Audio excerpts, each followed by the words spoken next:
All right, if you want to go to Harvard and you're wondering what the college admissions office is looking for in its applicants, this is for you. So when it comes to academics, something that's considered is the difficulty of your classes, the rigor of your classes. They don't look at class rank. They do look at your GPA.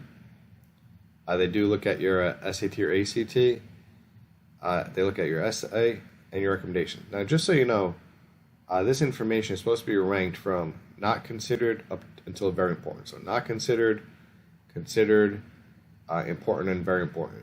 Okay, and they pretty much just put considered for things or not considered. So they don't give you too much insight into what's most important. So you see that again in the non-academic stuff. Interview, extracurricular activities, talent or ability, character, personal qualities, volunteer work experience are all considered.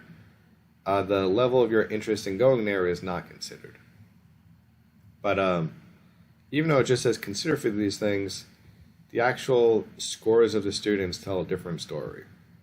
So when you look at the SAT scores, you see that the kids who got in had very high SAT scores. So 95% had between a 700 and 800 for reading and writing, and 5% scored between a 600 and 700. For math, 98% of the students had between 700 and 800, and 2% between 600 and 700.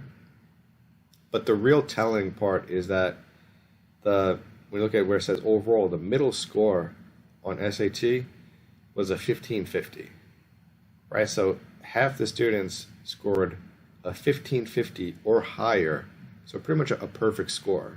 So you do need a high SAT score to get into Harvard.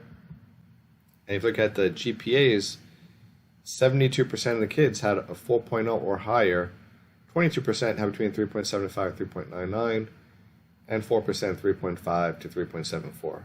So you do need a high GPA. You probably need a 4 to feel really good about your application. And then 3.75 or higher, still have a pretty strong application. All right, so hopefully you found this helpful and got some insight into this. And if there's a specific college you want me to do next, just let me know in the comments.